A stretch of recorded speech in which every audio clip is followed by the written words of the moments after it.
Archaeologists excavating the site of a settlement near the Dutch coast were intrigued to discover hundreds of skeletal remains of newborn babies. When looking at so many children's burials in one place, of course, some of the first questions are, is this evidence for infanticide? Were these the innocent victims of war, a rebel uprising, or were they left to die in a time of great need? Archaeologist Liesbeth Smits worked on the original excavation of the Roman cemetery. She has decided to return to the site to reinvestigate the mystery of these infant deaths. 18% of the whole population died under the age of 1 year. In fact, almost half of the population died under the age of 20 years. Using the latest forensic techniques and expert analysis, Liesbeth is determined to discover what happened here.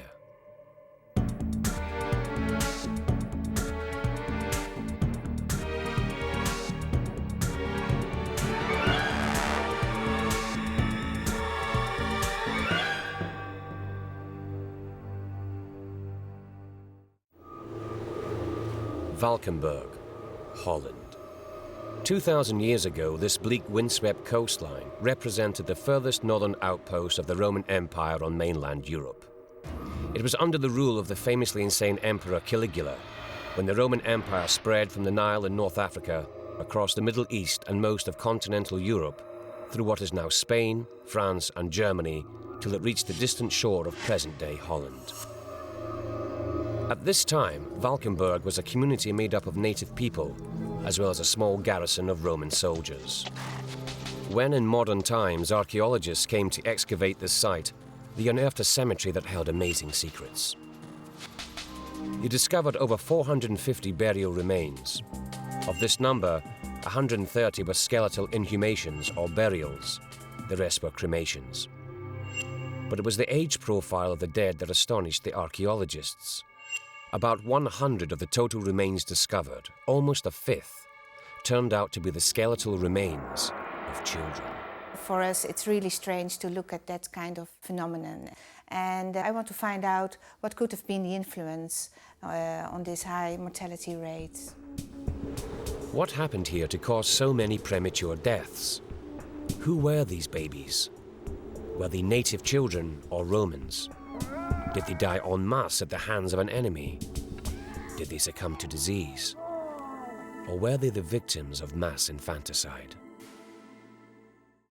The first thing Liesbeth wants to do is take a look at the bones for herself. She heads off to Amersfoort, where the human remains from the Valkenburg cemetery are kept.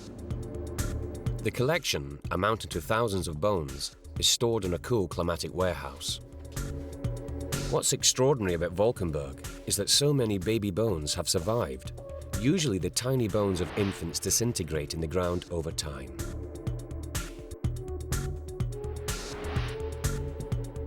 She pays particular attention to the remains of the children. She makes a meticulous and detailed examination of their long bones and teeth to find out exactly how old these children were when they died. The results are surprising. There are about 100 children's graves, and from that number, most of them are the graves of newly borns. Almost 1/5 of the populations that died in the first year they were born. And that's really extraordinary. Of the 114 children buried at Valkenburg, 90 died under the age of a year. What had happened here? Liesbeth now looks at the bones for an explanation as to why so many died so young. I studied the bones of the whole skeleton, of course, to look for any signs of disease. But that's most of the time you can't see anything which can give you a clue to the cause of death. Because these children died so young, there wouldn't have been enough time for disease to affect the bones. It will take a long time to affect the skeleton. And when it's a disease which kills quickly, you won't see it on the skeleton at all. So from that, I didn't have a lot of evidence for the cause of death. There are no signs of disease, and at first glance, there appear to be no signs of violence or trauma. X-rays of the bones confirmed that these children didn't die a violent death. What was it that killed them? In search of more clues, Lisbeth returns to the site of the original excavation. The cemetery site lies alongside a modern highway. In Roman times, this was the main route to the fortress settlement of Praetorium Agrippinae.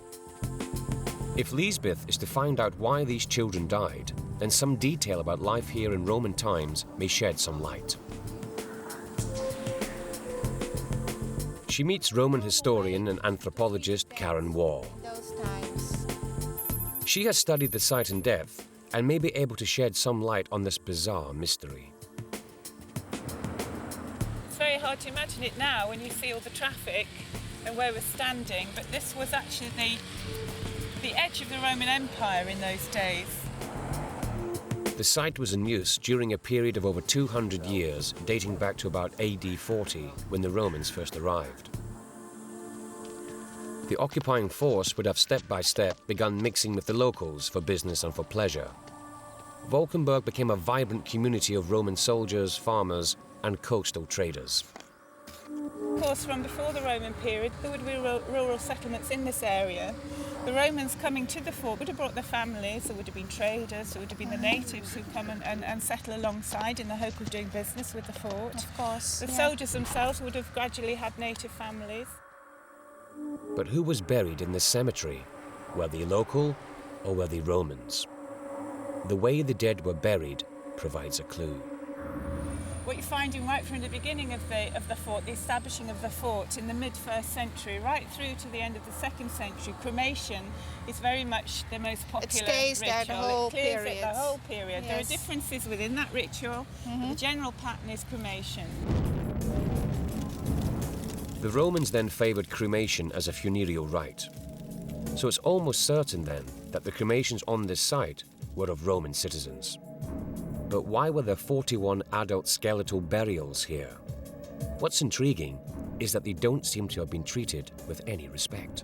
The adults, what's very interesting is they don't seem to have been buried with any really due care or any proper ritual. They just seem to have been thrown into shallow pits, sometimes on their stomach, or sometimes on their back, in all directions, no clear formal orientation. So it's very unusual, and it's very unclear for us what that actually means, but it's a very small group towards the end of the 2nd century. Presumably, these adult burials were not of Romans. They may have been the dumped bodies of criminals. But the fact that these few burials dated from a particular time period suggests a connection with a specific event, perhaps a revolt, and that these were insurgents killed by the Roman occupiers. Would such an insurgence explain the deaths of the children buried at Valkenburg? The Roman period itself was a period of enormous instability in certain periods, and sometimes the questions are asked, are we looking at violence? Is there any evidence for conflict in the area? Ironically, being so near a fort would suggest that it was a fairly safe area to live. We actually have very little evidence in the graves to suggest that there was conflict. There was no suggestion for wounds or death in battle. It was something else that caused the demise of so many youngsters.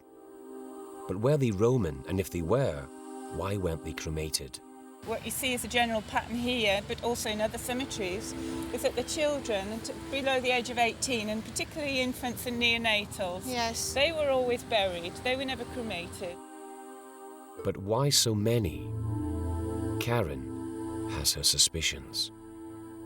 When looking at so many children's burials in one place, of course, some of the first questions are, is this an evidence for infanticide? Infanticide was widespread in Roman society. One grisly case was in Ashkelon on the southern coast of Israel, where archaeologists excavating around a late Roman, early Byzantine brothel discovered the remains of nearly 100 newborn baby boys. They showed no signs of disease or skeletal malformation, suggesting infanticide rather than a catastrophe. These boys may have been discarded in favour of girls, who would become the next generation of courtesans in the brothel. Some other ancient cultures would sacrifice their children. The Aztecs would sacrifice children to the gods as a plea for good harvests. The Inuits of Greenland left babies out to perish in the snow and ice when starvation threatened the community.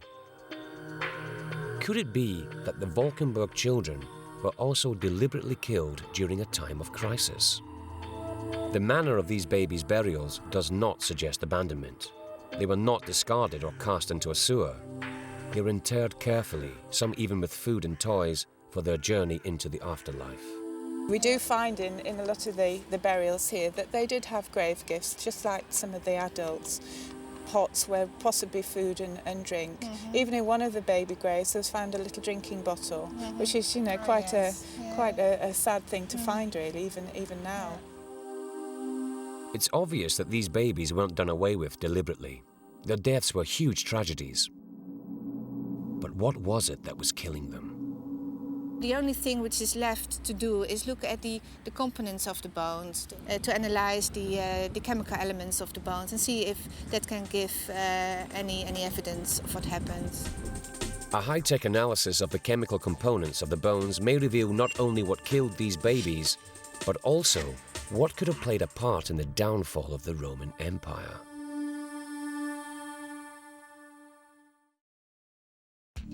Archaeologist Lisbeth Smits is trying to find out why such a high proportion of babies were buried in the Roman cemetery at Valkenburg, Holland. Having studied the bones, Lisbeth has ruled out disease or violence as cause of death. She now wants to analyze the chemical makeup of the bone material to see if that might hold some clues. She calls on one of Holland's most eminent scientists, Frederik de Wolf, Professor of Clinical and Forensic Toxicology. He is often asked to help crack modern murder cases, but today he has come to help solve this ancient mystery. He has arranged for isotope analysis to be made on the infant bones at Leiden Hospital. This cutting-edge technique will reveal what chemicals were absorbed into their bodies. What you have done so far is to analyze the bones which were taken from the graves of children who died at a very young age or were stillborn. And what we found was that the concentration of lead in the bone of these children was very, very high. The first thing Professor de Wolf needed to do was compare the quantity of lead in the Roman babies with that of stillborn babies from the local area today. What we did is to analyze lead. He takes Lisbeth through the astonishing results he's found. Because the lead content in those Roman children, there was a lead content which is about 50 times as much as in contemporary children. Could lead, a very toxic substance, have caused these infant deaths? Well, lead is a very nasty poison. It can cause a wide range of complaints of pathology. Lead affects almost every part of the body: the kidneys, the nervous and reproductive systems. Anemia, epilepsy, kidney malfunction and insanity are among the symptoms. It may have affected the sanity of emperors such as Caligula, who is thought to have suffered from encephalitis, a disease that many believe can be caused by lead poisoning. It's particularly harmful to the developing brains of fetuses and young children and can cause them seizure, comas, and ultimately death. The use of lead can be dated as far back as 8,000 years. Easier to extract from rock, it was favoured because it melted at low temperatures and was easily malleable. And in Roman times, lead was everywhere. The Romans used it for water pipes and to fashion all sorts of everyday objects, kitchen utensils, pots and pans. It was even added to makeup and to food. Although some people suspected the dangers of lead, most were happy to use it regardless, unaware that they were slowly poisoning themselves. Although this widespread use of lead in Roman times is well documented, possible evidence of lead poisoning in this area has come as a surprise to the experts. We know that people in the Roman Empire, and especially in Rome itself, were heavily exposed to lead.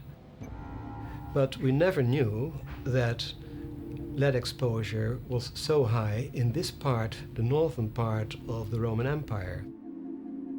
Professor de Wolf isn't convinced that the babies ingested all this lead during their brief lives and considers another explanation. Was lead absorbed into the bones from the soil in which they were buried? It could also be that the lead in these bone samples was concentrated from lead in the soil surrounding the bones. It's possible that the cemetery soil had a high lead content, and lead wasn't to blame for the babies' deaths after all. The structure of human bone is such that it easily concentrates lead from the environment. It works like a kind of sponge. Yeah, that's Yes, right, exactly, yeah. exactly. Professor de Wolf now organises analysis of the soil in which the children were buried. He wants to compare the lead type found in the bones with that found in the soil. The results of the study are conclusive. What results we got back were really fascinating. We were thrilled because it clearly demonstrated that the lead which was present in the bone of these children was from a different source than from the Dutch soil. The lead definitely got into the babies' bodies during their lifetime, more than likely through the mother. However, the mothers would surely have been unaware of the harm they were doing. They wouldn't have noticed the symptoms of lead poisoning in their own bodies until later in life. 90% of any lead consumed by an adult will leave their body as natural wastage. Children's bodies, on the other hand, will take up about half of what they ingest because of growth and development. Unborn babies are even more vulnerable.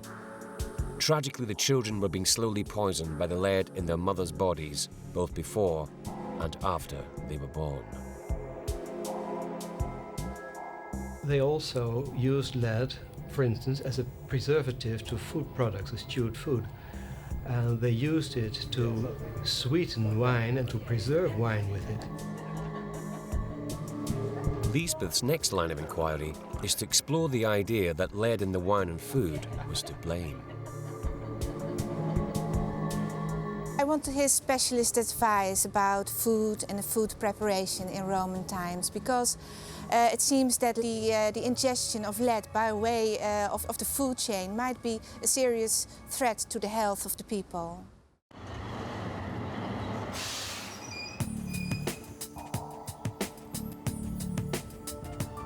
She's come to Amsterdam's Museum of Antiquities. She hopes Roman ethnographer and food expert Rennie van Beek will be able to shed some light.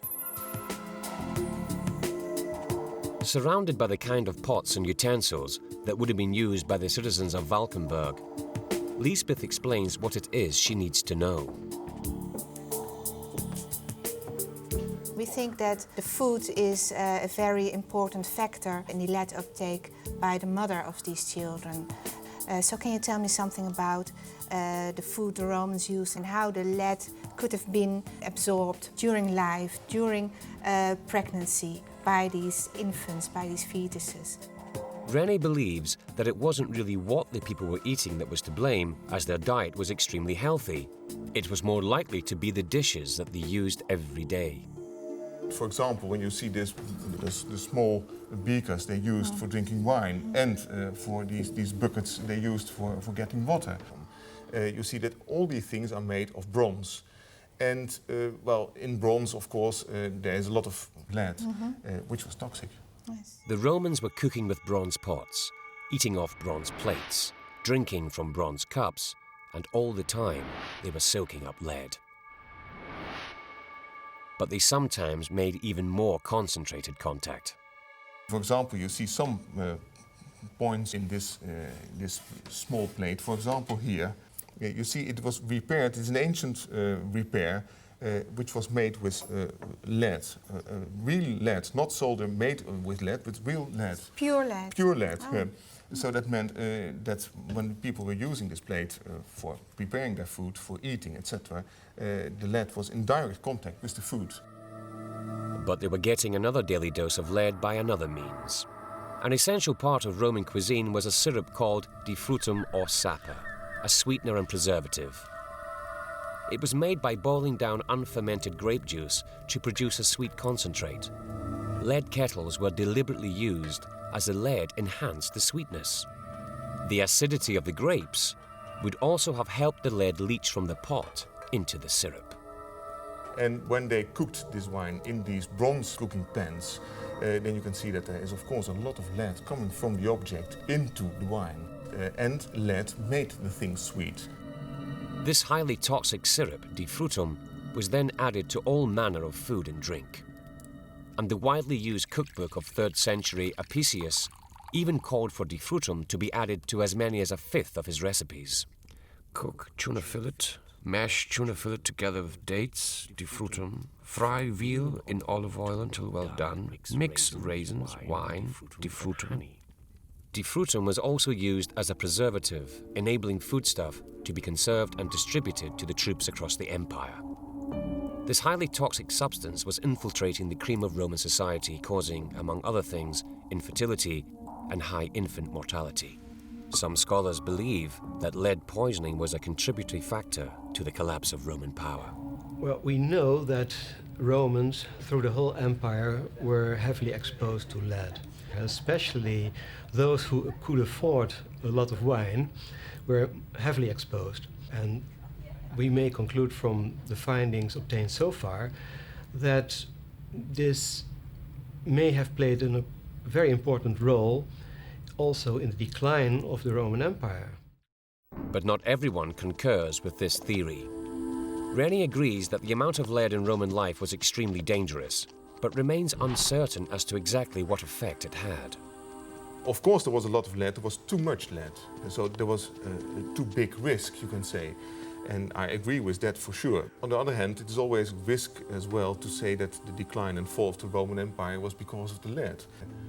But for sure, there was too much lead. That's a conclusion we can draw.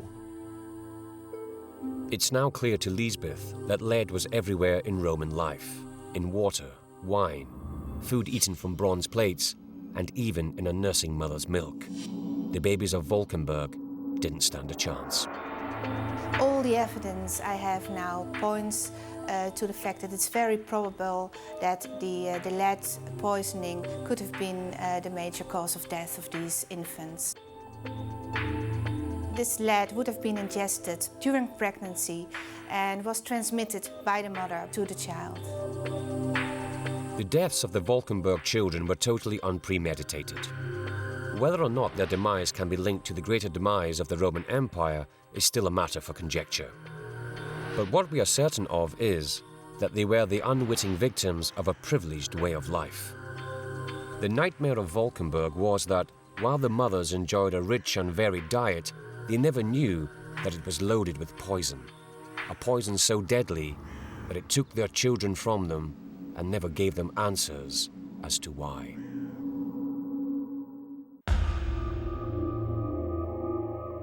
Archaeologists excavating a grave in a colonial cemetery in New England came across a startling discovery.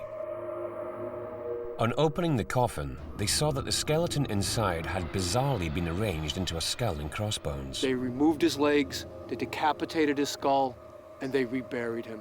Who could have done this, and why? We were totally amazed as to what we saw. We have never seen anything like this before. Was this an act of vengeance or superstition?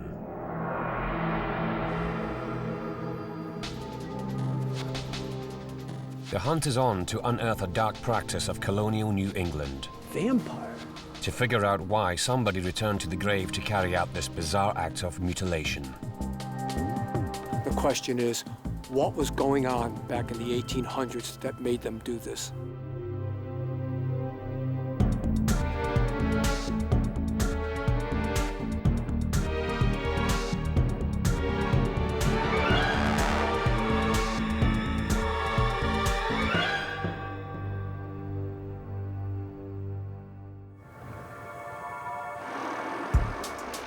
In 1990, the peace of the sleepy New England community of Jewett City, Connecticut, was broken by a truly shocking discovery. Local children were playing on the steep banks of a commercial gravel pit on the outskirts of town. As they slid down the slopes, they dislodged a skull that rolled out after them. The two terrified kids were convinced they had disturbed a modern-day murder scene. Work stopped in the quarry and the police were called. But when they examined the skull, they could immediately see it was far too old to be a recent homicide. So, Connecticut State archaeologist Professor Nick Bellantoni was called in to investigate. He has excavated over 100 graves around New England. But this was to be his strangest case yet. Bellantoni and his team immediately rushed to the scene. What they had unearthed was a family burial plot dating back to the 17 and 1800s. There were over 25 graves that had been left undisturbed for over 150 years. But the graveyard was in danger. As the gravel pit was eroding, the graves were about to collapse over the edge, so Bellantoni and his team had to excavate immediately. At first they found skeleton after skeleton laid out in the expected anatomical position. But the next grave was to be different. Then we got to this one grave where we opened it up and we saw on the coffin lid they had taken brass tacks and hammered the initials JB and under that 55. No one was prepared for what came next. When we lifted the board of that, then we saw something totally unexpected. We saw a burial that had been rearranged, where the legs had been crossed over the chest and the head had been removed to another position. The arrangement formed a skull and crossbones, classically a symbol that signified death and adopted by pirates on their flags to strike fear in their enemies. What was the symbol doing in a rural graveyard? We were totally amazed as to what we saw. We have never seen anything like this before. And it was so different, it puzzled us immediately as to what, in fact, we were seeing. Someone must have come back to the burial after the body had decomposed, perhaps years after death when all that was left was bone, to deliberately mutilate whoever this was. But why? What I'd really like to know right now is why this individual was rearranged in the grave, why they went back in, and what happened here.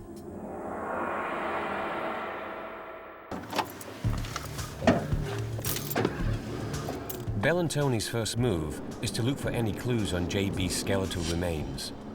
He makes the 400-mile journey from Jewett City to Washington, D.C. Here, at the National Museum of Health and Medicine, he enlists the help of forensic anthropologist Paul Sledzik. Bellantoni hopes an examination of the skeleton may reveal how JB met his end.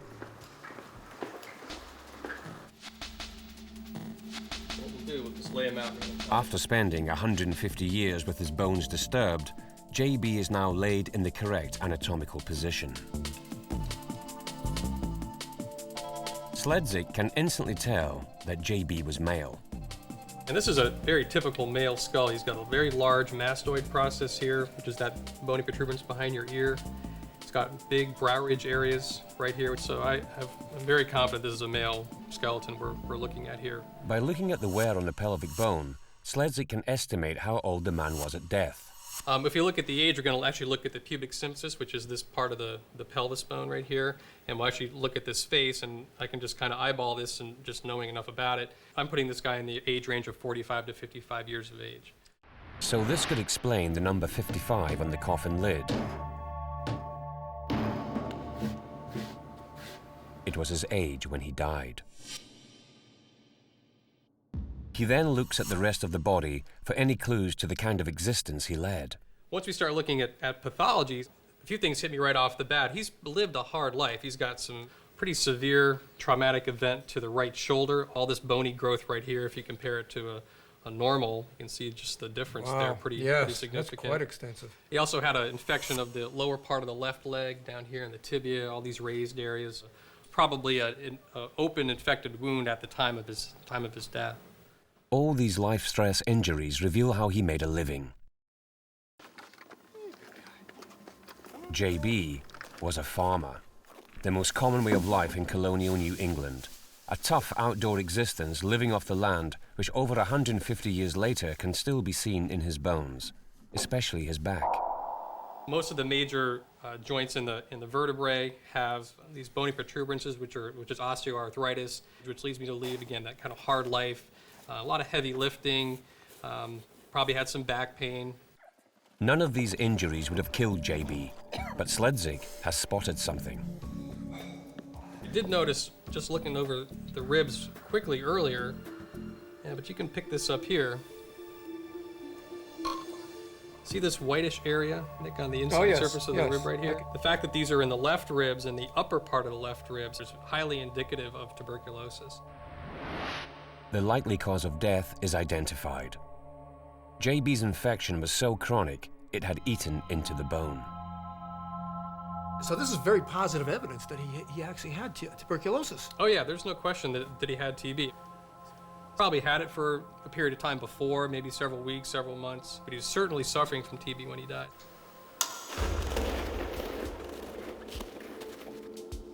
JB fell victim to the single biggest killer of adults in colonial New England. It ravaged communities, killing 1 in 7 people. Historical accounts show that JB's community of Jewett City was hit hard by this epidemic.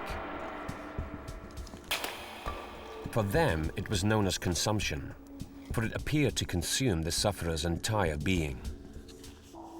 JB would have got weaker day by day, bedridden, wasting away, coughing up blood, until finally the life drained from him. But why then did somebody come back to disturb his grave? For Bill and Tony, the mystery has only deepened.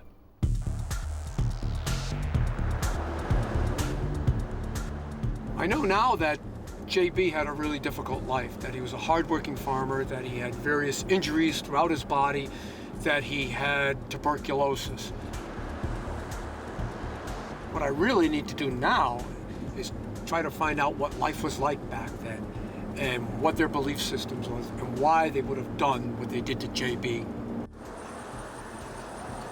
Bell and Tony has come to a living history museum where houses dating from the 1800s have been authentically reconstructed to momentarily step into JB's world. We're here in the old Sturbridge Village in Sturbridge, Massachusetts, and what we have is a really an excellent recreation of what style JB would have lived in terms of his family in these crowded farmhouses. And you know, we can anticipate that JB had a fairly large family, and that family had to be housed in just a certain number of bedrooms. So you had a lot of people maybe sleeping together in the same beds, basically in the same rooms with crowded conditions.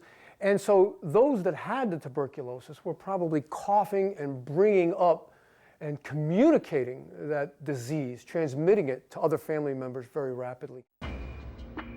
2 graves discovered just meters away from JB's bring the devastating spread of TB through families startlingly to life. One contained the body of a teenager, NB. The other, a 45-year-old woman, IB, almost certainly his wife and child. Both had died young, probably after JB transmitted his disease to them. They would have been living in fear, as this was a time when there was no knowledge of germs or viruses. TB had yet to be defined by the medical world. We can only imagine how scared these people were over such a disease. It was running from family member to family member, and they had no knowledge of how it was spread. And so they had to try to explain this. Why were people getting sick? Why were people dying? And maybe sometimes when the medical profession, when the physicians could not help them with reliable information, you know, sometimes maybe they looked toward superstitious or maybe even spiritual answers as to why this was going on.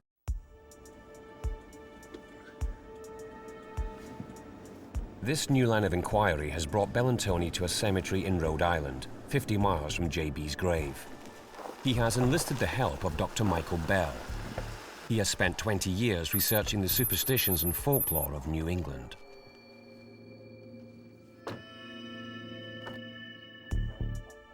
Bell has taken him to an eerie, overgrown subplot to show him a gravestone he believes may provide a fascinating clue. These are small family plots from the early 1800s, and they're all scattered, overgrown. It's not been taken care of. Something which might make the link between consumption and a dark superstition of colonial New England. This is great. This is really something, Nick. I don't know what you're going to think. No, it's not that one. Okay. Oh, there it is. Look. Bill and Tony has no idea what to expect. Simon Whipple. Look at the inscription on the bottom there. Can you read that? Although consumption's vampire grasp had seized thy mortal frame.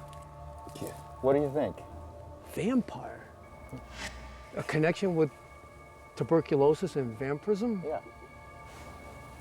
Amazing. Wow. The discovery may suggest something incredible.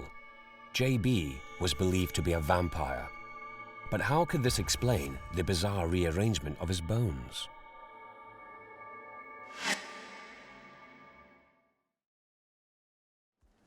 Archaeologist Nick Bellantoni is trying to get to the bottom of a mystery. Why was the skeleton of a 19th century tuberculosis victim disturbed and rearranged into a skull and crossbones years after his death? The trail has brought him to a cemetery 50 miles from where the skeleton was found. With the help of folklorist Michael Bell, he has discovered an inscription on a gravestone which offers a crucial clue. Although consumption's vampire grasp had seized thy mortal frame. Vampire? They have found the only known headstone in America bearing the word vampire, a word used for the undead, people who have died but raised from the grave to feed upon the living. Its association with the word consumption is the key, as this was the term used for tuberculosis, the very disease which killed JB. Amazing. Yeah. Did they think a vampire was spreading consumption or tuberculosis? I'm not sure, but I can understand why they would link the two. Because when you die of consumption, you waste away, and in a sense you take on the appearance of a walking corpse, like a vampire would be. And also, since you're wasting away, it's like something's draining the life out of you, something mysterious or unknown. It's sapping your very life force. Crucially, the gravestone dates to 1841, the same time period as JB's life. But to me, it makes the link between what happened to JB and the evidence that he had tuberculosis, which is what they call consumption. Exactly. Wow, that really is incredible. So Bellantoni has the pieces of a puzzle. The rearranged skeleton of a man. Evidence that TB was spreading through his family. And a gravestone linking this disease to a belief in vampires. But the pieces are still not fitting together. What could the link with vampires be? The belief in the undead originated in Europe in the 16th century.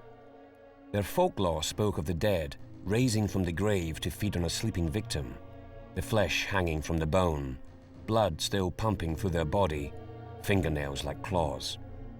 Horror movies like the 1922 classic Nosferatu took these real beliefs and reinvented them, defining forever the vampire as a supernatural horror villain. What we've uncovered is not what we think of in terms of vampires. It's not Bela Lugosi, it's not Dracula. That was a fiction. What this is what people really believed and what they really had to cope with in terms of death and disease. What I still don't understand is the nature of the crossbones and how that fits into this vampire folk belief.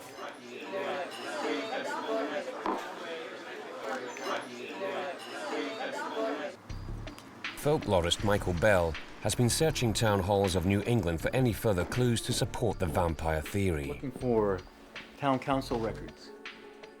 In the eerie vaults of the small New England town of Cumberland, their records document the affairs of weekly town meetings dating back to the 1700s.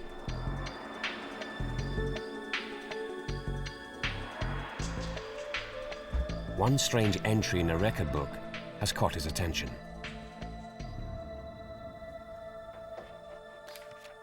This is February 8, 1796. Listen to this.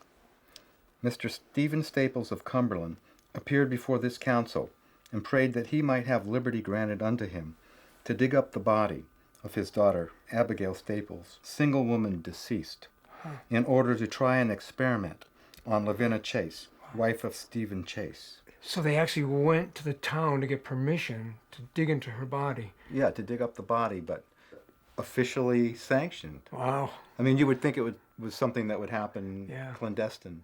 Right. You know, on the sly or out of the public This view. is socially and politically approved. So it's accepted. Yeah. Yeah. It may be that whoever dug up the body of J.B., like Stephen Staples, had the town's blessing to do so. The word experiment suggests that this was a desperate last attempt, perhaps an experiment to save the life of someone who was dying. But what this experiment was remains a mystery. So we know now, based on this document, that people were in fact exhuming burials. But what exactly is this experiment? Could it be the experiment is to look for the evidence of being a vampire? I think that might be the first choice. It was probably looking for the heart and checking to see if it had what they would call fresh blood, where that is liquefied blood.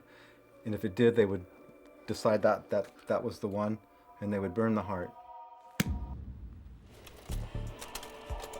Back in Washington, D.C., forensic anthropologist Paul Sledzik is slotting the vampire theory into place. We've got a slide of a body decomposing in the grave. This is about a couple years worth of decomposition. His grisly collection of slides document the stages the body goes through after death. You can see the chest is much larger than it would be normally. So if you were to go and press on this, there'd be fluids that would come out, and those are just all the body fluids that are decomposing inside the chest cavity and in the lower abdomen. If somebody did open a coffin shortly after death to look for evidence of being a vampire, they would have been met by a shocking sight that could have reinforced their belief in vampirism. Let's focus down on just a hand. This is a hand from a body that's decomposing. What's obvious here, the skin looks pretty normal, but you see the fingernails a little bit different in appearance. Just after death. Right, about a day or two after death.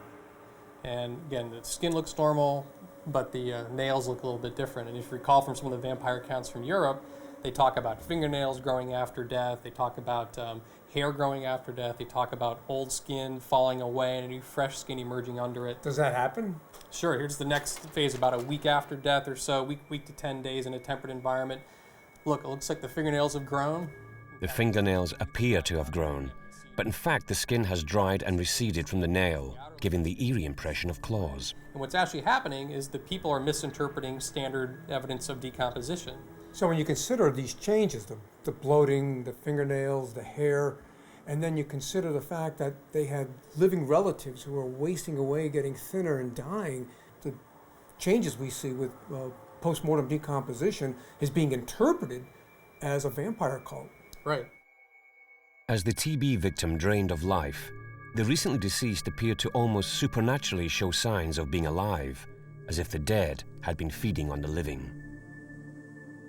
The question remains, how did they believe the vampire was killed? What was this experiment to stop the spread of this dreaded disease through the family? For Bell and Tony, the chase is on. He heads back to Connecticut and the state archives. Here, he hunts through old newspapers for the final piece of evidence.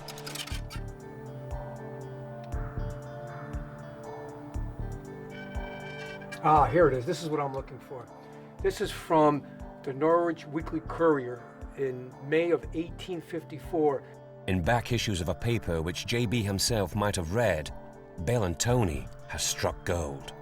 A strange and almost incredible tale of superstition has been related to us of a scene recently enacted at Jewett City. The story tells of a local household, the Ray family, who were dying one by one of TB and getting desperate. After two sons had died, when a third took ill, they decided on drastic measures. It was determined to exhume the bodies of the two brothers already dead. And for what reason do our readers imagine? Because the dead were supposed to feed upon the living. They went down to the graveyard to carry out a bizarre ritual. the family and friends of the deceased proceeded to the burial ground at Jewett City, dug up the bodies of the deceased brothers, and burned them on the spot. For Bell and Tony, the picture is now clear. Here's what I think happened. JB dies of tuberculosis. He's buried in the family graveyard. Subsequent to that, other family members now start coming down with the disease. And as they come down with the disease, the family gets desperate. They go back to the buried graveyard. They dig into JB's coffin. But on opening the lid, years after death, they discovered there was no body left to burn. The flesh had already decomposed. They were probably aghast to see that his mortal remains just skeletalized, dark tissue. The heart was probably gone.